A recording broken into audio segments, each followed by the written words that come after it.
Is that okay? If I stand here, or can people not see that? Is it better to go over there and there? Better this way? Let's try this one. Probably that is better, no? Okay. So, good morning everybody, and thanks very much for the invitation, Lindy. I'm very grateful to be able to be here. I'm probably not the best known candidate of transpersonal research, so let me say a few words why I'm doing this here. I have been running a transpersonal course for 5 years or 4 years in London, in the UK, in Northampton, and mine was, together with Les Lancaster's course, the only two transpersonal courses. At least for 4 years we had a lot of fun doing so. And since then I've moved out of the transpersonal field, doing other things like research in complementary medicine and in mindfulness, and some theoretical background research regarding the issue of consciousness, really. And this is something I want to present to you today. So this is probably more like a theoretical background music, and maybe not one you might like, but I think it's necessary to face some of the dire facts we are surrounded by. That's why I have called it a viable theory of consciousness, which I think we need. And I don't think we have enough material in the transpersonal field for that. Now let's go back to history. In Greece, we had the first starting points of the thinking about what is consciousness, what is matter, what actually is it all, and there is a lot of wrong notions around.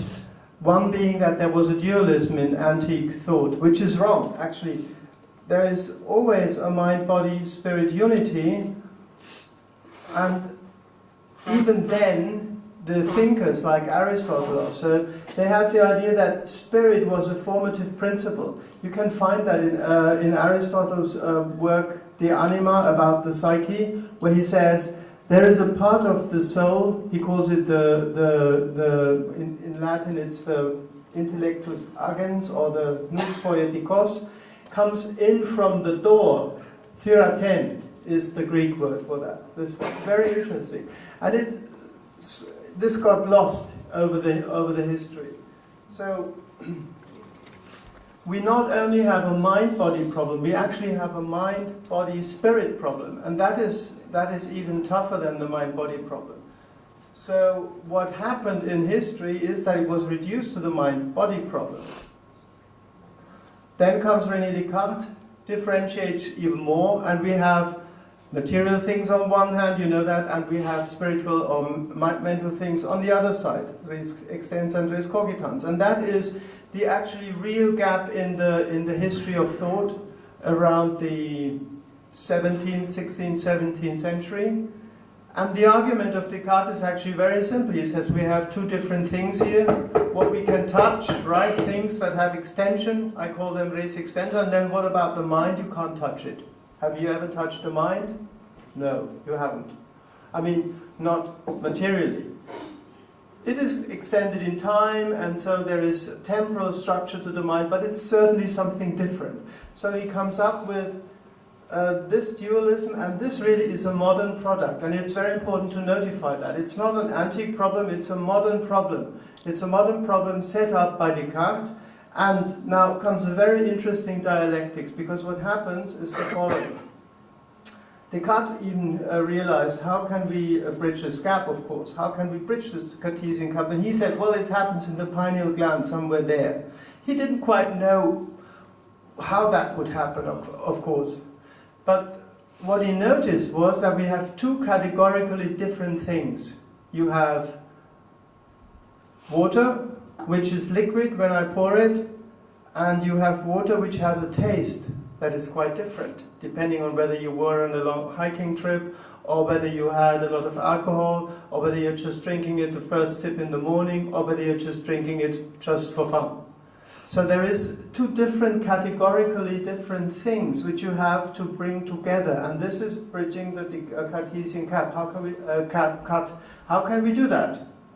How can we bridge that separation between body and mind? And that has beleaguered science and philosophy ever since. Now the point is, this dualism does something very interesting. It mechanizes the body and all organisms. And it ends up, in our days, the body is being seen and the brain as a machine. And finally it mechanizes the mental as well. What do I mean by that? Descartes was actually very revolutionary by pointing out in his book about man, treatise about men, Traité de l'homme, that we can look at organisms like machines. That was revolutionary at the time.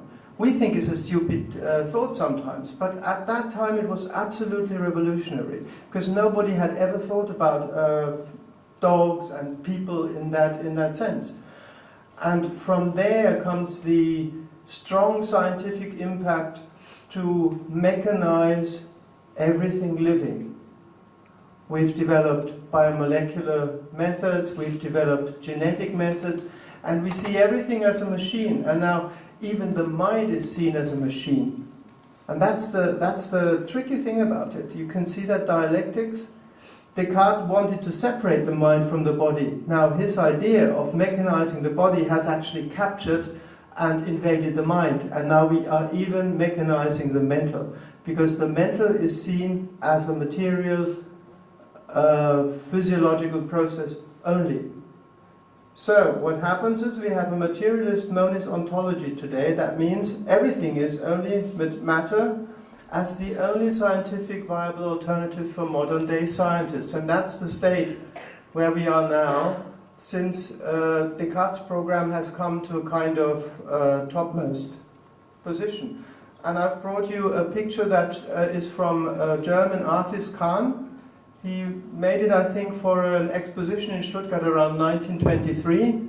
Man as a machine. The German reads der Mensch als Industriepalast, which means the man as an industrial palace. And if you can look into the details, everything is mechanized here. That was in the 20s, where this was already come to an end. So the body is a machine, in Descartes' tradition, which also means that the brain is a machine, the mind is a machine, and the brain is a computer. Everybody talks about brains of computers. I've heard of a famous German neuroscientist say the brain thinks, or the brain has pain, or the brain sees red. I mean, what stupid sentences these are. But these are high caliber scientists. They say that in the tradition of Descartes. And then they say somehow this thing produces consciousness. We don't quite know how, but sometimes we will find out. It's a kind of promissory materialism, as Popper has called that. And out of that comes what I call the strong neuroreductive credo. That's the mainstream opinion. All mental processes are material, they are algorithmic, so you can actually use computers to simulate everything, even your spiritual experiences, they would say, at some point in future times. And cognition is identical with neuronal processing or computation, or you can also say mental processes are somehow material processes. That's the mainstream stance. So, mainstream science subscribes to a materialist theory of mind and does away with all things spiritual. And that is progressing nicely, and we have to be aware this is probably 95% of all scientists. You and I, we are all a crowd that is a species in extinction. Yeah? We should be on the red list of scientists, actually, but there is none. So, we have the spirit, the jinn, banned into the bottle of transpersonal psychology here, and we have very vulgar materialism on the table. That's the situation. And we need to recognize that situation before we can do anything about it. Enter transpersonal psychology. Looks like a parrot, doesn't it? But actually it's a lady. It's meant to wake you up. Who can see the lady? Who can see the lady? Good, at least two people can see the lady, I'll show you. Okay, here is a leg, and here is a leg, and she's sitting with her leg up here, and is keeping the hand back here, and, yeah? Okay. And this is actually a very symbolistic picture which I've brought here, because it also means there are always two things to the same issue, okay? And I will be speaking about complementarity in a few minutes, and this is a very complementary picture. So what is transpersonal psychology bringing to the table? Well, transpersonal psychologists say consciousness is a reality of its own, okay, we all know that, and so consciousness is prior to matter, and very often it's reviving old idealist thinking. Plotinus, Schelling, Hegel, this was all there, why do we need something else? Why don't we just go back to the old sages? They all knew it, and the Indians knew it all along, so why all this bloody modern science, okay? So, yeah, why should we do that? And transpersonal psychologists say consciousness has its own access to reality. This is actually a stupid thing in the view of mainstream science, so we need to recognize that, because in mainstream science you could only say, well, if there is any reality to consciousness, then a spiritual experience would be an experience of an idling system that doesn't know what to do with itself, right? But there would be no access to reality. So, and this is why it is crucial we need other model where we can actually find access to reality via consciousness, still marrying this to the mainstream model. So, transpersonal psychology comes in and says, well, we have a different kind of epistemology, and inner experience tells us something about reincarnation, devils, angels, deity, you name it. That is maybe quite okay to speak in these silly concepts, and we need to see that. And they can all be entered into the canon of scientific facts, and the Indians knew it, and the Native Americans knew it, and these Aboriginal people knew it, so why not? It's not possible within the mainstream view, because there you have no scientific framework for it. And this is why transpersonal psychology is actually having not much impact as far as I can conceive, because no one seems to bother, no one listens, and we transpersonalists live in our own ecological niche where we can play our sand plays but nothing of consequence. Science moves along anyway. And why is this? This is because we have not really grasped the power of the leading paradigm. There was idealist philosophy in Germany, powerful, the most powerful philosophy that was around for a long time in the 20th century. Nobody bothered about it because science went its way. And this is a historical situation that needs to be understood before we can go back to any idealist philosophy. We have also failed to expose the weakness of the current paradigm, because it's actually quite weak if you consider it, but there is no, and it is difficult to expose the weakness in front of a majority view that says otherwise, okay? And we have no viable alternative, conceptually speaking. And I think even if you or I or anybody were right about something, it requires more than just being right. Many people think if you are right and you publish it, that's what happens. I mean, first of all, it's very difficult to publish things in a way that you get accepted and read, and then it requires it requires resources, it requires all sorts of things. And being right is not just sufficient. Being right is a necessary condition, but not a sufficient one. So, I have a very humble suggestion to make. We should start with the mainstream paradigm and use it where it is strong, expose its weakness, and refrain from all solutions that are not really helpful. So I don't think it's useful to go back to an idealist ontology, as we already had, although some people might be inclined to do so. I think we need to move forward.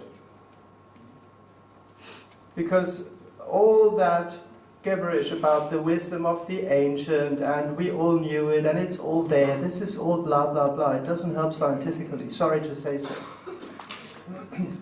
So, take materialism seriously. We need to take it seriously.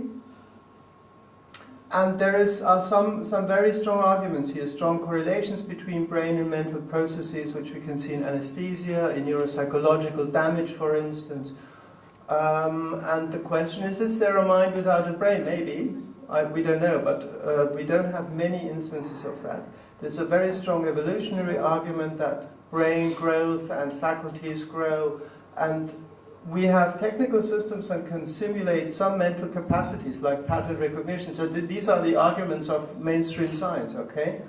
Or neural activities in certain brain regions correspond with mental activity. That's the power of the imaging paradigms. To me, this is just a modern kind of phrenology, but there is certainly a very strong correlation here which we need to respect. So, or emergence as a potential concept that explains consciousness is not to be taken lightly, I think. It's a very powerful conceptual tool. And here come a couple of arguments against it. Correlations, we all know, are no causation. Very simple. So if you have correlations, it doesn't mean that the brain produces the mind or inner experiences or consciousness. And correlations are not unequivocal. So very often you have similar physiological states correlated with very different phenomenal states. Sometimes you have the same phenomenal state correlated with different physiological states. And everybody who has done physiological research, as we have, knows there is a very, very bad correlation between physiological and phenomenological states, for instance. That's a puzzling thing which science hasn't solved so far. And there is no theory. There's just a promise that materialist science will actually solve the consciousness problem. And all those technical systems which we have, they produce cognition, but they don't produce consciousness. Very strong argument raised by Searle, which hasn't been countered so far. Now, the language of the brain is very simple. It's always electrical discharges, patterns. That's it. But there is nothing of the taste of red wine, or of water, or of being drunk, or of being happy, or of tasting chocolate for those who like it. These are different things. Phenomenal states are not electric discharges. They are completely different languages. Now, here is a tricky argument. A physicalist model, and by physicalist I mean a scientific model that uses physical theory, materialist thinking, needs to adopt the best physical theory which we have, and that is quantum theory. Now, quantum theory, for a very tricky issue, actually requires consciousness to operate, because there is always consciousness that reads out the measurement. So in the end, it always comes back to consciousness again, and this is tricky because it was not solvable so far.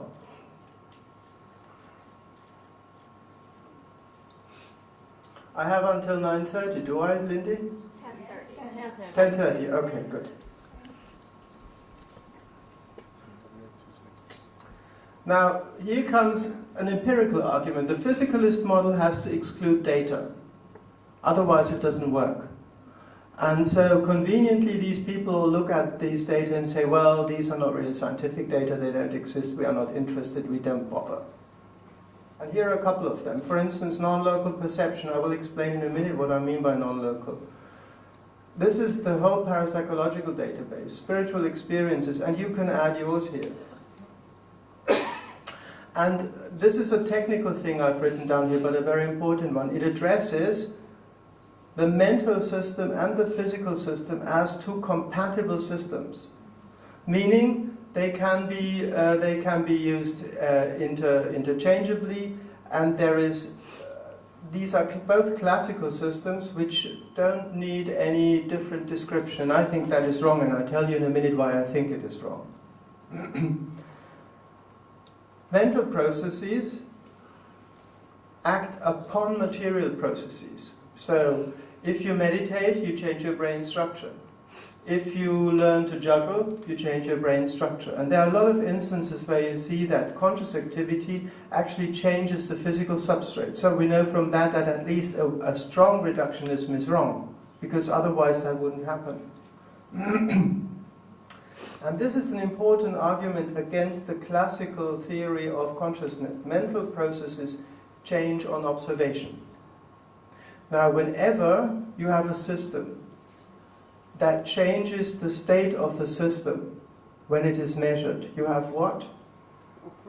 You have a quantum system. Okay? That's the definition of a quantum system. You can measure a cannonball using a laser, and you measure its location and its momentum, and it will still fly and hit you. Okay? You can't change the momentum or the location of a cannonball by measuring it.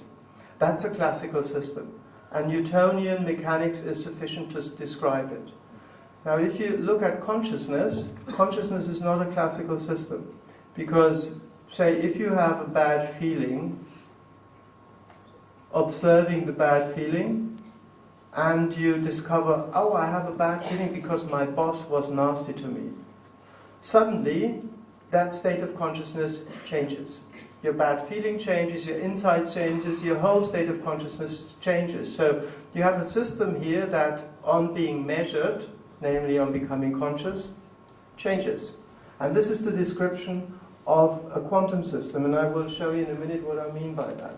So mental processes change on observation, and they are therefore incompatible. That is the technical term for that.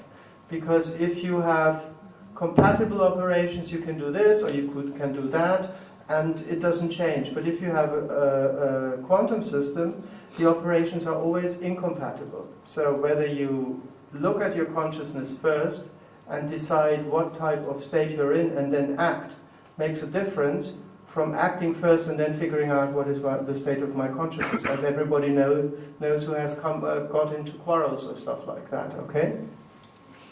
So material and mental processes are actually complementary. Technical term is they are incompatible because measurement changes what is measured. So this is the first hint that we need a different type of theory. We cannot just treat consciousness as a classical system, and that is probably the mistake most people make in each field. So the consequence here is we need to respect complementarity, and I will tell you in a minute what I mean by that as a different category. Whenever we have complementary or incompatible observables, and you can exchange observables with variables or whatever you can measure, that is where measurement changes the state of the measured entity. I just showed you that. And whenever that is the case, we need a quantum theoretical description. And by quantum theoretical, that is very important now what I say. By quantum theoretical, I do not mean quantum physical, because quantum physics is just one instance of a quantum theory. But you can, of course, use quantum theoretical thinking for many other things, but then it won't be quantum physics. And this distinction is crucial here. Complementary observables are observables that you cannot reduce to each other. Okay, you cannot reduce a pair of complementary observables to each other. You can reduce, for instance, hot and cold. Okay, you can express hot as not being cold, or cold as not being hot. They are on the same plane, as it were. But complementary observables, they are orthogonal. They are on different planes. You cannot reduce one to the other. So these are different types of opposites, as it were. And they are always jointly in full. So it's always like two ways of looking at one and the same entity. This is easier than the parrot. Yeah. Okay, because you can see a young girl or an old woman, and it's not a projective test, okay? No, it doesn't have anything to do with you, what you see first. Can you see both? Anybody who cannot see both? Okay, you can see both.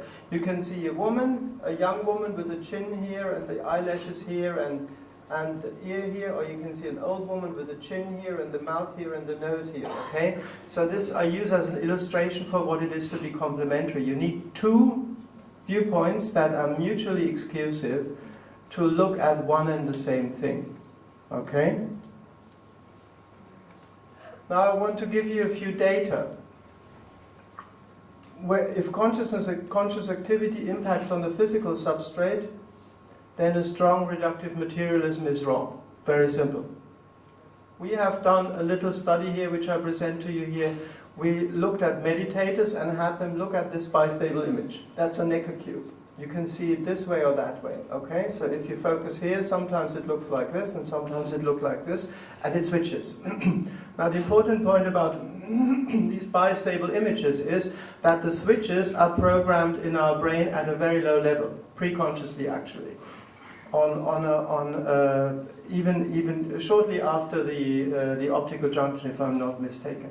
So there's a very interior process going on here which you normally can't control very well. So we had 38 meditators, experienced meditators and matched controls look at these and tell them, we had a kind of setup where we had a reaction task, and then we presented that, another reaction task, and then we told them hold one of those images as long as you can, and then again a reaction task. And if they are not instructed to hold it, they are roughly the same. And what you see here is about 4.5 seconds, and then it switches. That's what is called the noun-in window. That's what in textbooks you read as the present moment, roughly 3 to 5 seconds. Okay, and we find that here nicely. Now, if you instruct meditators to hold on to the picture, to one of the viewpoints, then it goes up to 8 seconds. And that's highly significant from what normal people can do. So obviously they're able to do something with their consciousness which other people cannot do. And we said the now is longer for meditators. So here you have a data set that shows that consciousness actually impacts on physiological processes quite directly. Or we can use the parapsychological database. I have picked here Julia Mossbridge's meta-analysis on precognitive data. 26 studies, and these were studies where you have skin conductance measured, anticipatory skin conductance. For instance, you show people nasty pictures like snakes or guns or wounded bodies, that type of thing, or nice pictures like lakes and mountains and seasides and that sort of thing. And whenever these people see the nasty pictures, the skin conductance as a measure of autonomic arousal is actually going up even before they see the picture. So you see something like that. This is from different set of data, but something like that. A change here even before the stimulus is presented. And another type of experiments was people had to guess something, guess what is coming, a picture of certain types of fractals, for instance. They had to guess they had to choose which one they like, but the picture is coming only afterwards. So it was a precognitive task actually. And in all these precognitive studies, you see very strong effects. These are effect sizes here. So you have effect size of nearly 1/4 of a standard deviation in the high quality studies, no matter what type of meta-analysis model you use. So you have very strong, significant effect sizes, and other data from the parapsychological database also present good data here. So we have animalistic data that challenge the mainstream view. And we have, of course, strong cases of non-local perception where people are in near-death experiences and they see things which are not there, or they have connection with people who are not there, or telepathic experiences, all the gamut of whatever you have, or spook and poltergeist phenomena, macro-PK, and spiritual experiences where we experience something inwardly as truth or as noetic experience. Everybody who has had one knows that this is just what it feels like. And these are all experiences that defy a standard materialist approach.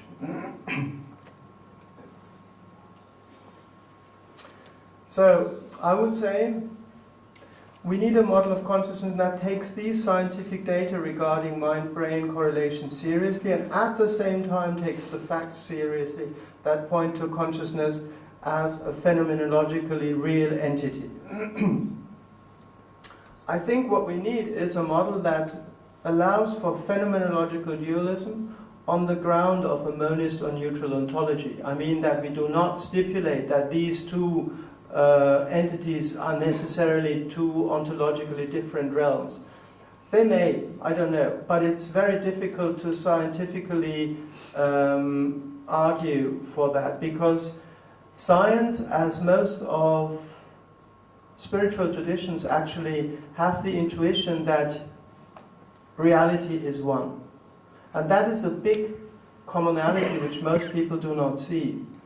The big intuition of science is reality is one. They say it's matter. The big intuition of spiritual traditions is reality is one. And most of them say, well, it's some sort of consciousness. And I think they're actually both wrong. I think we need a model that subscribes to the unity of reality but upholds the phenomenology of dualism. And this is what it would look like. I have used a term of Jung here, unus mundus, or the unity of matter and mind. That's the blue thing here, which splits up somehow into the phenomenological realm of matter and of mind. We have external experience here that corresponds to that. That's the root of science. Sense experience, exploring matter. And then we have inner experience, exploring the mind. Now the difficult issue is, how do these two correspond? And there is no model. I've showed you what Descartes thought. Use the pineal gland, not a good model. There are historical examples, of course, like Leibniz, Spinoza, Frege, and Jung as one of the recent ones. And in the remainder, I will kind of sketch a model, and that is a very sketchy thing because it's, of course, very complicated. Those of you who are more interested, I can say more in the workshop which I run, although that's not meant for that, but I can if you like. So there will be a very short exposition only. So the problem is, how do we account for that phenomenological relationship, this one, okay? The solution is we use a new theoretical model which we have cooked up, and we call it generalized quantum theory, because that predicts non-local correlations. Now what does non-local correlation mean? Non-local means there is no signal. There is no material causal signal. That is the term, that is the meaning of the term non-local. Very simple, because every causal realm in the universe is connected by signals that travel at the speed of light. That's Einstein's special theory of relativity.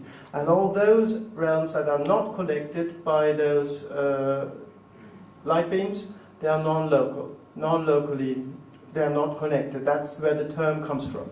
So non-local means there is no energy, no field, no causal signal. There is just a correlation that is systematic. Entangled particles. Exactly. That's what I'm talking about. In physics, it's entangled. They cannot be connected because of the limit of the speed of light. Exactly. The universe is apart and still entangled. How do you explain that? Yeah, that's exactly what I'm saying. That is the notion of non-locality, and in quantum theory that was figured out first, because quantum theory is just a very precise theory, and there it was found that there can be particles that are entangled, that's a technical term, without being causally connected. They are entangled because of the virtue of the theory, and I'll show you the systemic preconditions for that in a minute. So, quantum theory we use as a new paradigmatic framework. So I'm not talking about quantum physics strictly, I'm talking about a quantum theory as a new paradigmatic framework instead and beyond the Newtonian one. And that allows for such non-local correlations or connections in a generalized framework without stipulating new types of energies. So these are the central requirements for a generalized quantum theory. It needs to be able to handle complementary or incompatible observables, because this is the very core of a quantum theory, to be able to handle incompatible operations. In Newtonian physics you don't need that, yeah? Remember the cannonball. You can measure it and it will go on, because the measurement doesn't impact. But it's central for any quantum theory, because this is the only, you can think about what is the defining element of a quantum theory, and you can lose everything. You can lose the Hilbert space calculus, you can lose Planck's constant, but you cannot lose the capacity to handle incompatible operations. That sits at the core of any quantum theory. And so this is central. And another way of saying that is because measurement changes the state of what is measured. And that is central for all systems that comprise complementary variables. And here I have another image of what I mean by complementarity, two descriptions for one and the same situation or object that are maximally incompatible. and yet they have to be applied jointly. That is complementarity. And note here, this is not something which you find in history. It's different from dialectics, okay? Dialectics, you try to unify everything. Here you have something you cannot unify. You have to uphold these dichotomies, and they have to be taken seriously together. And interestingly enough, they do something very interesting which I'll show you. So I think generalized quantum theory is required because it is important for describing the consciousness as complementary system of the body. Consciousness, as I said, is a system. So when you become aware of something, we have that, then it changes. And this is all an instance or this is all a signature of a system that needs a quantum theoretical description. And here are examples of complementary descriptions, not examples, but complementarity is central for quantum mechanics because it introduces the uncertainty relationship, or in other words, the Heisenberg uncertainty relationship is an expression of complementarity, and it produces these entanglement correlations. Entanglement correlations are correlations where you have in one system two elements that behave in a correlated fashion without any causal interchange. That is the interesting thing about it. So you have two mutually exclusive descriptions of one and the same entity and maximal incompatibility. And here are a couple of examples. In quantum theory you have the well-known pair of location and momentum. They are complementary, or time and energy. But we also have a lot of examples in the lived world, and I've just put up a couple of them, and you may add more. For instance, body and mind, I think, part and whole. Separation and connectedness is a very important issue, very important pair, individual or society, because we are all, as individuals, separate and at the same time connected. Or you could use love and hate. Sometimes that is something in relationships, okay? Form and content, good and evil. I could go to the divides Rosemary Anderson just put up, because these divides, they are actually all complementary pairs. They are not opposites, they are complementary. That means you have to apply them conjointly. You cannot throw one out at the cost of the other. Religion, spirituality, good and evil. These entanglement correlations are known from quantum mechanics quite well now, and what we do is we extrapolate them and say, in a generalized theory which we have published a couple of years ago, you have the same entanglement correlations, but you have them in all sorts of systems, no matter how big they are. And this is the requirement. This is very abstract and formal, but I show you in a minute what it could mean. This is the formal requirement for entanglement to happen in any quantum theory, complementarity between global and local observables. Now, imagine you have a system here, that red line, and that has a global observable. Let's say community, okay? And that joins elements here that have descriptions that are incompatible with that global description community. Let's say separation or individuality. Then the theory stipulates that all these elements are correlated without there being any signal or any causal interchange. Here is an example. You have a group of people that you join together by a ritual. A marriage is a good example, yeah? Or a group, or a therapeutic bondage. And you have community as a descriptor and individuality, because these people will not lose their individuality. So as soon as you reinforce both, the boundary of connectedness as a global variable and individuality or separation as a local variable, you will have non-local correlations. And they manifest in therapeutic relationships as transference relationships. They manifest in therapeutic relationships as healing interventions. They manifest in marital relationships as emotional interchange and all sorts of things.